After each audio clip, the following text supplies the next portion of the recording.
కుటుంబంలోని వారిని అనుకోకుండా ఒక్కరిని కోల్పోతూనే తట్టుకోవడం కష్టం.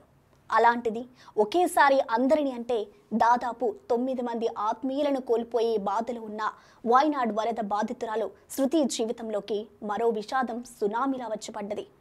ఆమెకు అండగా నిలబడ్డ జేన్సన్ ప్రయాణిస్తున్న ఓమ్ని వ్యాన్కు హైవేపై యాక్సిడెంట్ జరిగింది.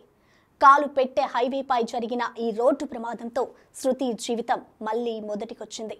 మనసున్న ప్రతి ఒక్కరిని కలిచివేస్తున్న ఈ స్టోరీ చూడండి.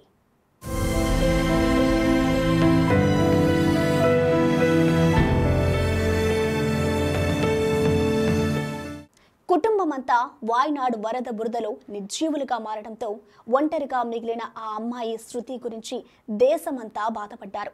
శృతికి కావాల్సిన మనోధైర్యం ఇవ్వమని ప్రతి ఒక్కరూ దేవుణ్ణి ప్రార్థించారు.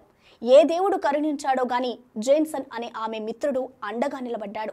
మతాలు వేరైనప్పటికీ నిశ్చితార్థం జరిగి ఉండడం వల్ల కష్టకాలంలోనూ చెయ్యి వీడనంటూ ఆమె జీవితానికి ఆధారమయ్యాడు. ఇప్పుడిప్పుడే ఆ విషాదం నుండి కోలుకుంటున్న శృతికి మరో ఉపద్రవం వచ్చి పడింది. హైవేపై జరిగిన యాక్సిడెంట్ జేన్సన్ను మింగేసింది. అటు కుటుంబ సభ్యులను, ఇటు ప్రాణానికి ప్రాణంగా ప్రేమించిన వ్యక్తిని కోల్పోయిన ఆ యువతి మళ్ళీ అనాథగా మిగిలింది.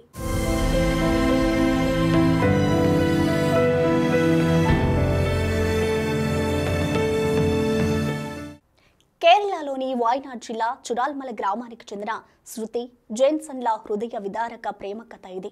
సెప్టెంబర్ 10న ఆమె జీవితంలో విధి నిర్దయతో కూడిన మరో వింత నాటకమాడింది.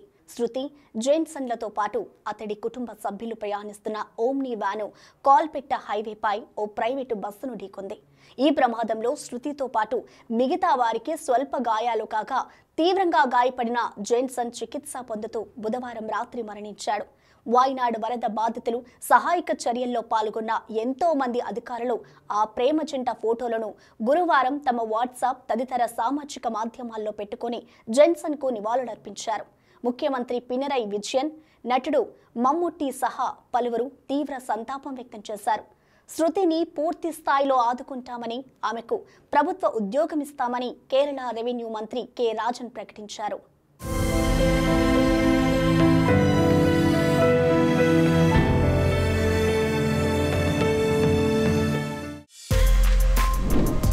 For more videos like this, subscribe Big TV channel.